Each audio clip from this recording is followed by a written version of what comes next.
एक भोंदू रहता था, पर वो इतना सीधा था कि सब प्यार से उसको भोंदू ही बुलाते थे। गायों की सेवा करता था और जिस आश्रम में रहता था वहाँ के गुरुदेव शाम को प्रवचन करते थे तो सबसे पीछे बैठ के सुनता था। भोंदू को लगता था गुरुजी जो बोल रहे हैं ये बिल्कुल सत्य है, इसमें कोई झूठ नहीं। एक दिन गुरुजी प्रवचन करते हुए बोले, यमुना के पल्ली पार भांडीर वन में ठाकुर जी गैया चराने आए। भांडीर वन का नाम सुनते भोंदू कान खड़े हो गए। भांडीर वन तो मैं जाता हूँ गैया लेके, मुझे तो कभी मिले नहीं वहां पर। अरे मुंह में ही कमी होगी, मुंह में ही सामर्थ्य नहीं होगी उनको देखने की, मैं ही नहीं देख पाए होंगे, वो तो आते होंगे वहां पे, मुझे ना दिखे होंगे।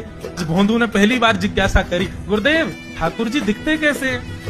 तो गुरुदेव भी हंस गया, अच्छा भोंदू पूछ रहा है, बैठ जाओ बताते हैं। मोर मुकुट पहनते हैं ठाकुर जी, और बोले 2 कान हैं लेकिन कुंडल एक ही पहनते हैं। ठाकुर जी ऐसे पुष्प तोड़ के कान के ऊपर लगा लेते हैं, दोनों कानों में एक ही कुंडल को फेर फेर के पहनते। ठाकुर जी पीली पीताम्बरी, ऐसी ठाकुर जी पीली पहनते, पीली पीताम्बरी। माला कैसी पहनते हैं? ठाकुर जी ऐसी पहनते हैं पूरी पैरों तक जाए। ये देखो गुरु जी कह रहे हैं तो निश्चित है भंडीर वन में आते हैं ठाकुर जी। भोंदू अपनी गैया लेकर के भंडीर वन पहुंच गया। गैया चर रही थी, अब भोंदू ढूंढ रहा है, कभी वृक्ष के नीचे जाके देखे, कभी कहीं देखे, कभी ढूंढे कहीं से चंदन की सुगंधी आ जाए। गुरुजी बता रहे थे उनमें से चंदन की सुगंधी आती है, क्या पता कन्हैया यही कहीं हो।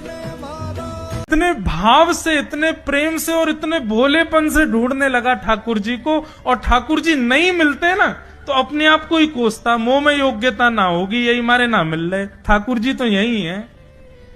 गुरु जी की बात गलत नहीं है, ठाकुर जी तो यही है। उसके उस सहज भाव पर, उसके उस सरल भोंदूपने पर ठाकुर जी रीझ गए।